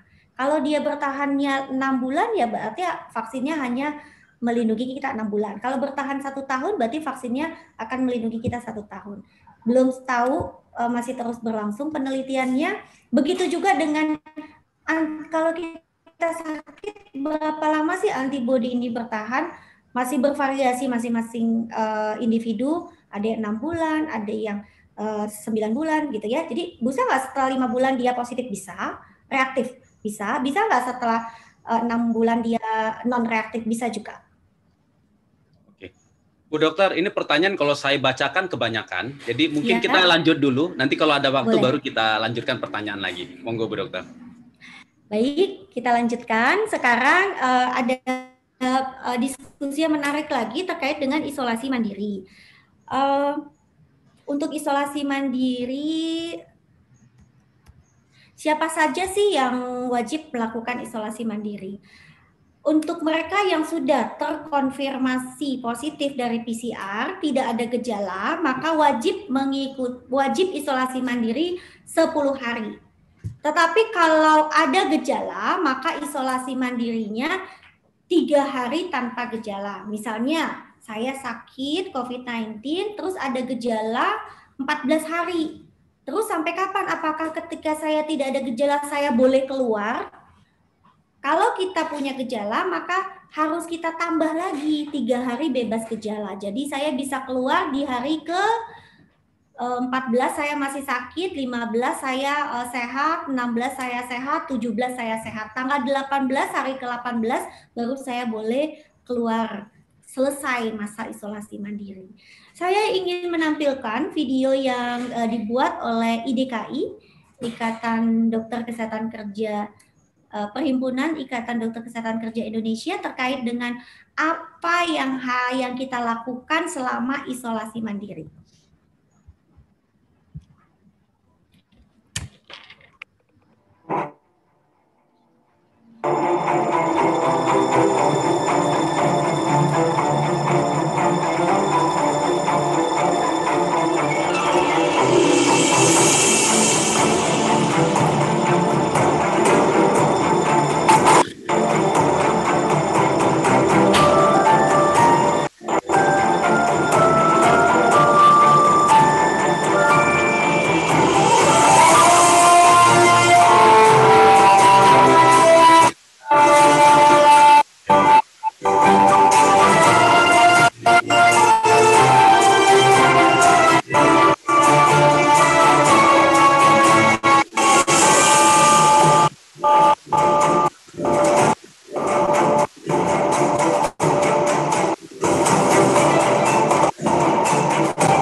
Baik, dan ini formulir yang bisa digunakan oleh Ibu semua untuk memantau rekan kerja atau memantau keluarga kita yang melakukan isolasi mandiri. Poin-poin apa sih kita monitor dari hari pertama sampai dengan hari ke-14?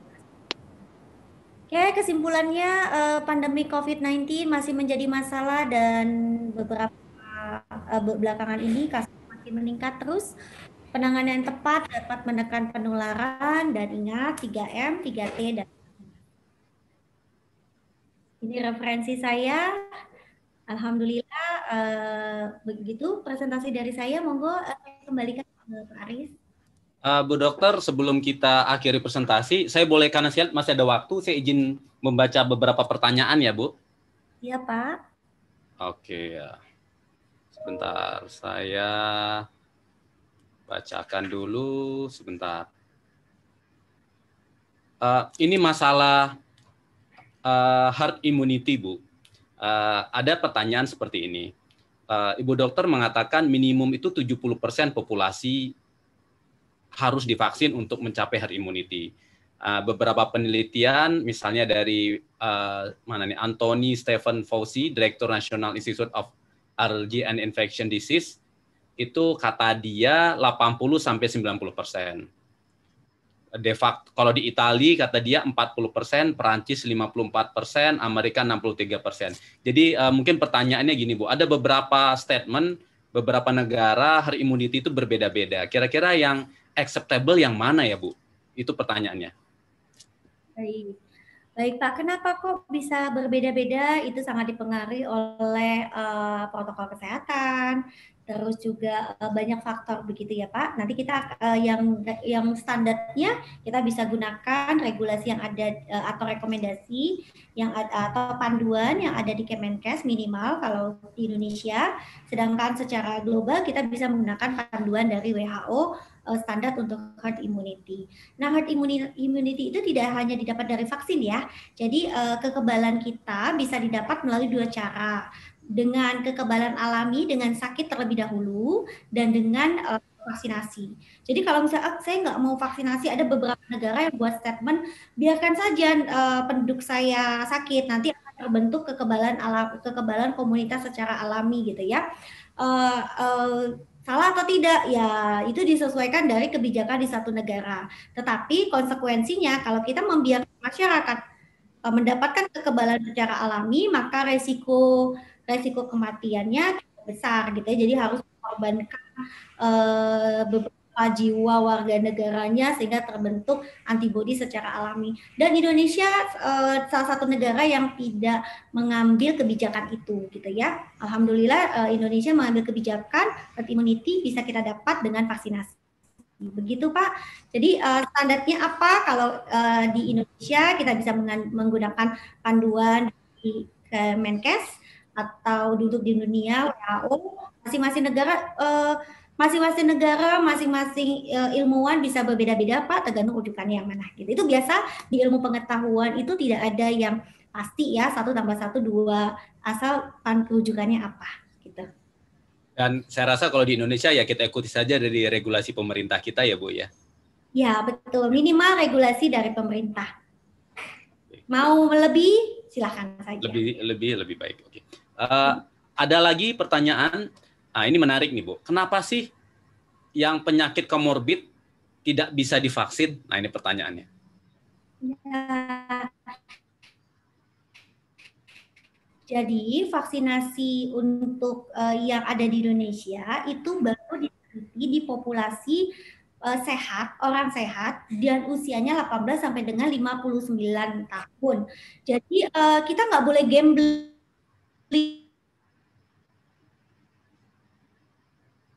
gitu, nggak boleh gambling. Ya udah kita berikan aja kepada anak-anak, kita lihat nih responnya, ada efek samping nggak. Dalam tidak boleh gambling, harus ada efektif untuk mencegah gitu ya. Jelas ya Pak Aris ya. Penyebabnya kenapa nggak boleh? Karena memang belum ada penelitian untuk populasi di luar orang sehat dengan usia 18 sampai dengan 59 tahun. Oke. Masih ada pertanyaan lain Bu Dokter? Kalau sudah divaksinasi flu, apakah boleh divaksin COVID? Ya, vaksinasi flu dan vaksinasi COVID-19 itu berbeda. Jadi kalau udah vaksinasi flu boleh nggak vaksinasi COVID? Boleh. Kalau udah vaksinasi COVID, saya nggak perlu vaksinasi. Kalau udah vaksinasi flu, saya nggak perlu vaksinasi COVID. Enggak, tetap harus vaksin karena masing-masing vaksin tuh untuk penyakitnya beda-beda. Kalau flu untuk influenza, influenzanya juga jenis yang spesifik, dan untuk COVID juga untuk spesifik untuk COVID. Jadi keduanya diberikan. Kalau influenza, panduan vaksinasinya dilakukan setahun sekali, gitu ya. Begitu ya Bapak ya, udah clear ya? Ya. Jadi silakan. Boleh nggak bersamaan, nanti disampaikan saja kepada Fasiankes apakah mereka mengizinkan untuk dilakukan bersamaan. Sejauh ini ada beberapa vaksinasi yang dilakukan bersamaan, tapi tempatnya beda, satu sebelah kiri, satu sebelah kanan gitu ya. Tapi untuk COVID-19 saya tidak punya, saya masih belum tahu apakah boleh dilakukan bersamaan influenza dan COVID-19 gitu ya. Saya tidak bisa menjawab itu, tetapi banyak vaksin penyakit lainnya dilakukan bersamaan itu diizinkan. Tapi untuk COVID-19 saya belum bisa menjawab karena keterbatasan saya. Ini nyambung masalah flu nih Bu Dokter. Ini kan flu ini penyakit yang umum yang kita suka derita ya di kehidupan sehari-hari. Nah, pertanyaannya seperti ini. Bagaimana kita membedakan flu yang memang influenza dengan flu karena impact COVID? Bisa nggak Bu itu bedakan? Itu begitu pertanyaannya. Ya, saat ini semua orang yang memiliki gejala influenza udah anggap aja COVID gitu, sampai terbukti bukan COVID. Jadi kita lebay gitu ya, karena masa pandemi, maka mereka yang punya gejala flu dianggap saja COVID sampai terbukti itu bukan COVID. Apalagi mobilitasnya masih aktif, kayak saya mobilitasnya masih aktif. Kalau saya ada gejala flu, kita anggap aja itu COVID, sampai akhirnya pemeriksaan menyatakan, oh itu bukan. Itu Pak. Oke, ini istilahnya ada itu ya Bu, apa zero trust ya Bu? Ya, betul. Zero Lebih trust. ya selama masa pandemi. Jadi salah satu iklan lebay itu boleh kok kalau dalam hal-hal yang berhubungan dengan COVID boleh ya, lebay. Oke, saya bacakan lagi karena saya lihat waktunya masih ada ya. Karena target kita jam 3 Bapak Ibu sesuai dengan janji kami. Nah, Bu Dokter, apakah golongan darah berpengaruh terhadap COVID ya, Bu? Mohon penjelasannya. Oke, ini banyak nih yang bertanya sama saya. Saya sendiri belum pernah membaca literatur dari jurnal yang keabsahannya bisa dipertanggungjawabkan bahwa golongan darah tertentu relatif lebih rendah penularannya. Jadi saya belum menemukan jurnal yang keabsahannya bisa dipercaya terkait dengan penularan COVID-19 dan golongan darah. Oke. Itu jawaban saya. Oke, jadi itu ya Bu jawabannya ya. Nah, lanjut ya Bu. Ini sepertinya dari sebuah kantor nih. Bu, saya mau bertanya. Pertama terkait penggunaan masker. Ada isu yang mengatakan bahwa masker scuba dan buff itu berbahaya karena bisa membuat droplet virus semakin kecil. Jika benar, apakah ada penelitiannya secara langsung? Itu pertanyaan pertama. Atau satu-satu dulu deh, Bu. Itu pertanyaan pertamanya. Ya, ada Pak. Mohon maaf, saya tidak menyampaikan penelitiannya yang mana. Tidak saya persiapkan, tapi itu ada dan sudah diadop oleh Kemenkes dan Kemenkes sudah mengeluarkan statement bahwa masker scuba tidak diperbolehkan dipergunakan sebagai tidak efektif untuk mencegah penularan COVID-19. Itu betul Pak. Dan ada penelitiannya, saya tidak bisa sampaikan di sini karena saya tidak siapkan. Tapi itu sudah diupdate oleh Kemenkes dan sudah dikeluarkan rekomendasinya. Oke, jadi masker yang scuba dan buff tidak lagi direkomendasikan ya Bu ya. Saya ingat dari WHO juga sempat mengeluarkan untuk yang non tenaga kerja kesehatan disarankan menggunakan yang 3 lapis itu ya Bu ya. Benar. Ya, oke. Kemudian pertanyaan yang kedua. Di perusahaan saya menggunakan untuk mencegah penularan antar karyawan, kami menggunakan program bilik desinfektan. Apakah pemakaian bilik tersebut masih efektif untuk diterapkan? Jika ya, adakah rekomendasi dari WHO terkait bahan yang wajib digunakan untuk cairan desinfektannya? Ini pertanyaannya, Bu. Ya, bilik desinfektan saya tadi sudah masukkan ke dalam presentasi, tapi setelah itu saya check out lagi. Coba saya cek ya apakah masih bisa saya cari. Jadi bilik desinfektan ada panduan itu tidak direkomendasikan. Awalnya bilik desinfektan itu ada pro dan kontra gitu ya, tapi ada panduan dikeluarkan oleh pemerintah bahwa bilik desinfektan tidak efektif untuk mematikan virus. Justru bisa menimbulkan dampak kesehatan karena ketika kita berada di satu bilik disemprot ada potensi terhirup oleh tubuh kita dan masuk ke paru-paru. Kalau sekali 2 kali tidak masalah, tetapi kalau itu digunakan terus menerapkan untuk bilik desinfektan karena tidak direkomendasi untuk bahan untuk bilik desinfektan. Oke. Bu Dokter, ini bagus. Ini ada pertanyaan dari seorang penyintas nih, Bu. Jadi Bapak ini sudah pernah mendapatkan COVID ya. Kemudian dia terpapar COVID, panjang nih ditulis di sini. Saya tidak akan bacakan semua ya, karena dia sepertinya si Bapak menceritakan detail sekali nih. Yang kena siapa, terpapar berapa orang, berdasarkan hasil tes, bla bla bla bla. Tapi poinnya yang saya ingin bacakan di sini adalah beliau mengatakan ketika beliau masuk ke rumah sakit dan disuruh minta mengisi gejalanya, dia tidak bisa nulis nih Bu. Dia nulis tuh seperti anak TK kata dia. Jadi tidak bisa menulis, bahkan sampai tidak bisa menulis. Nah pertanyaannya, apakah seperti kata Ibu Dokter bahwa simptom gejala COVID ini banyak sekali? Jadi multi simptom. Apakah benar salah satunya seperti itu, Bu? Itu pertanyaan dari beliau. Ya. Saya pernah membaca di satu jurnal bahwa ada yang nama demensia COVID-19. Jadi gejala COVID-19 salah satunya demensia. Demensia itu lupa gitu ya. Walaupun itu kasusnya tidak banyak, Pak. Bisa jadi beliau termasuk kategori yang keluhan yang demensia COVID-19. Saya pernah baca di satu jurnal, tapi itu memang tidak banyak dialami oleh survival COVID-19. Oke. Saya cek dulu waktu ya, Bu. Waktu masih ada 5 menit lagi. Izinkan saya bacakan ya pertanyaannya, Bu Dokter. Ini sepertinya kalau saya nanya 1 yang masuk 5 pertanyaan. Saya baca 1, yang lain pada banyak nulis. Mohon maaf nih Bapak Ibu kalau nanti tidak semua pertanyaan saya bisa baca. Ini saya baca. Nah, ini dari rekan saya nih, saya baca nih. Beliau begini mengatakan, Pak Bupati Sleman baru-baru ini sudah divaksin, tapi kemudian terkena COVID. Kira-kira penyebabnya apa ya, Bu ya? Nah, ya.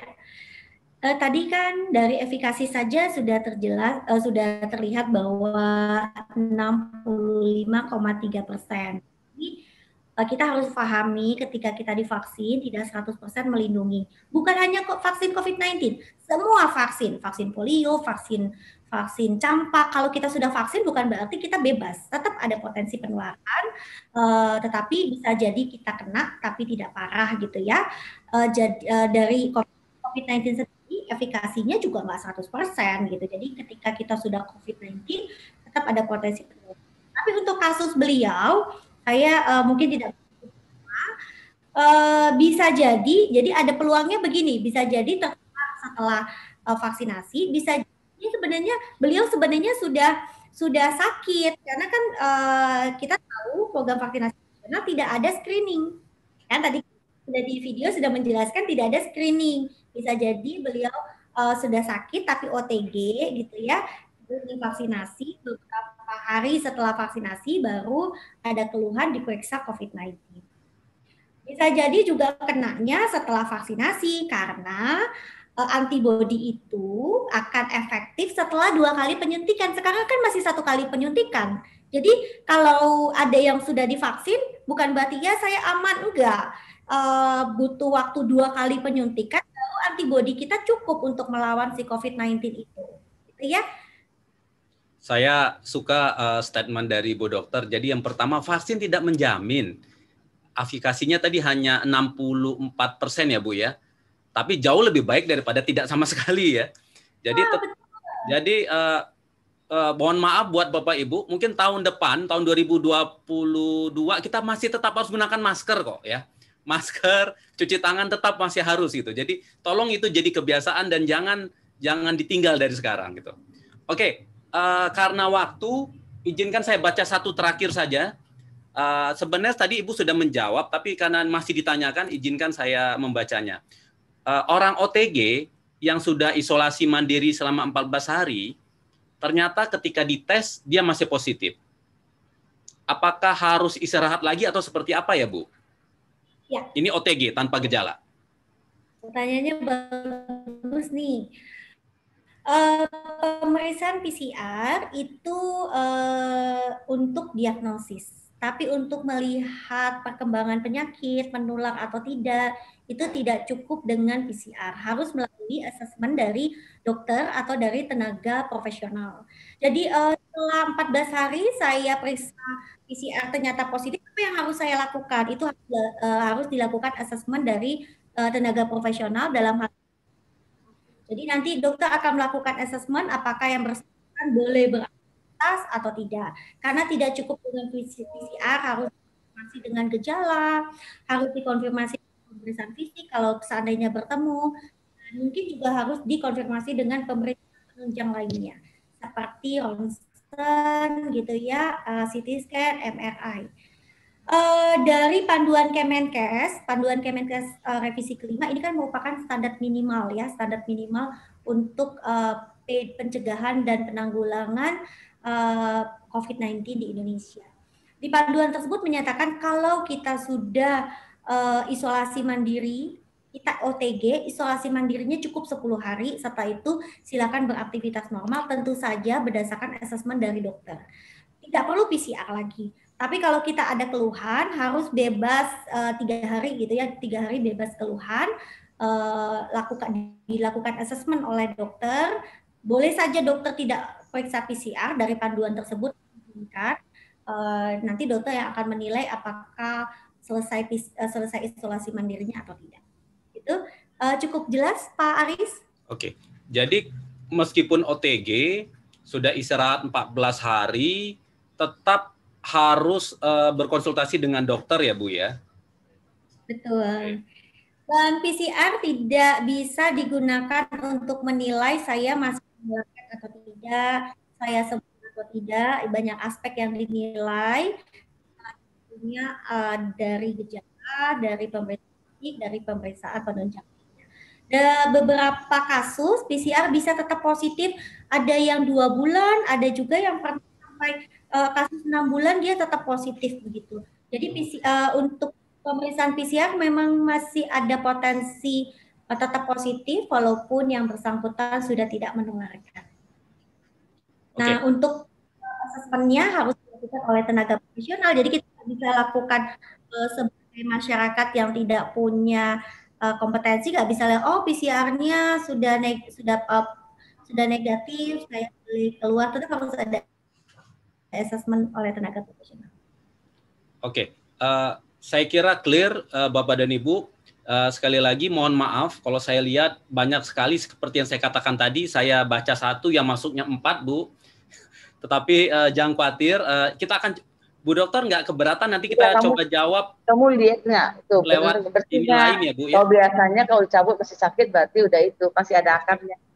Sorry, Mas Iwan tolong dibantu. Oke. Sip. Jadi kalau nanti ada pertanyaan, monggo saya chat ke Ibu ya, boleh untuk kita jawab ya Bu ya. Okay. Boleh Pak, dikumpulkan saja, saya jawab satu-satu.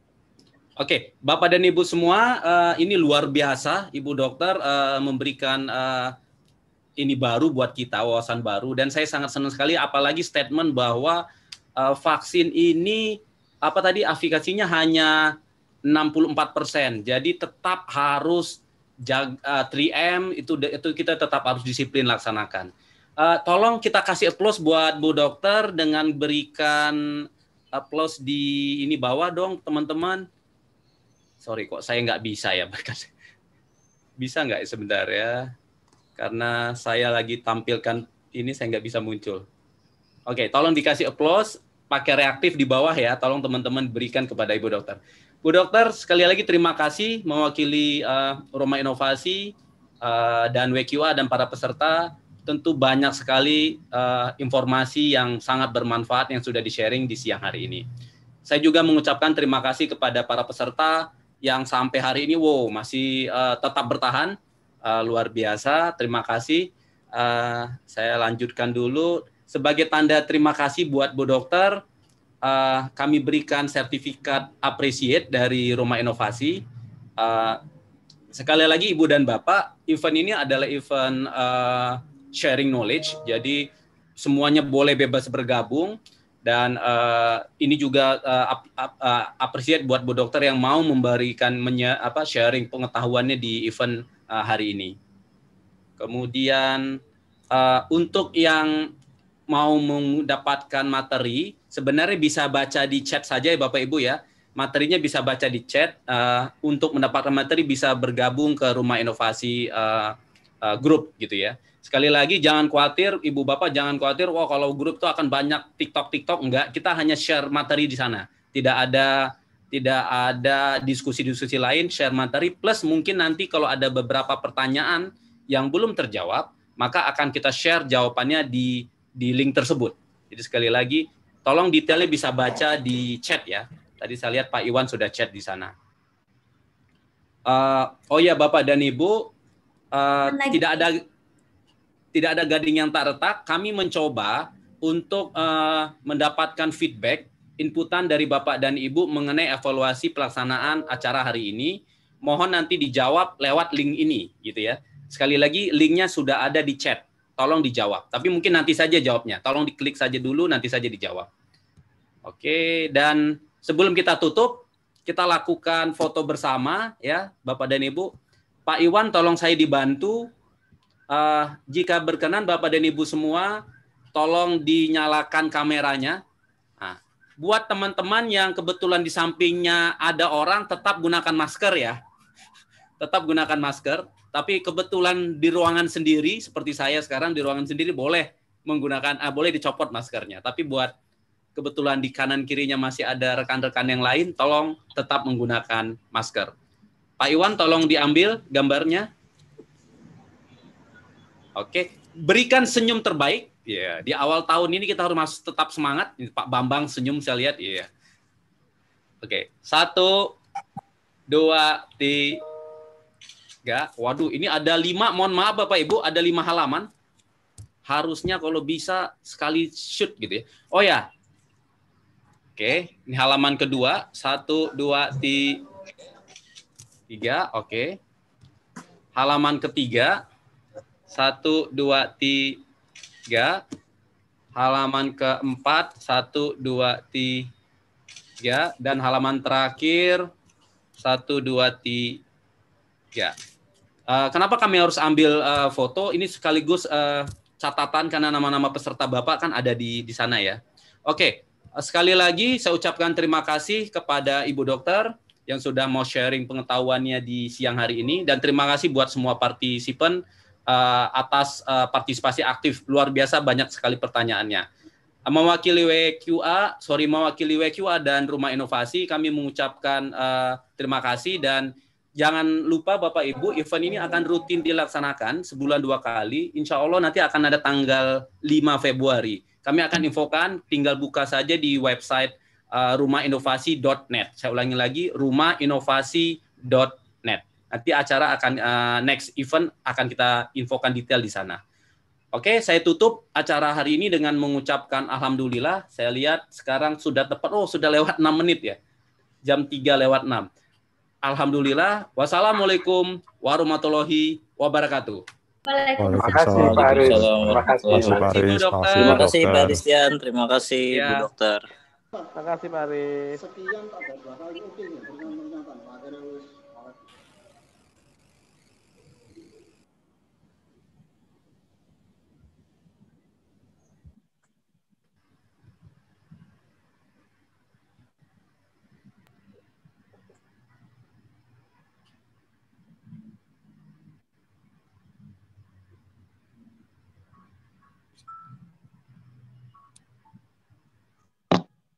Terima kasih Pak Aris, WKE, Rumah Inovasi, Bapak dan Ibu yang hebat semua.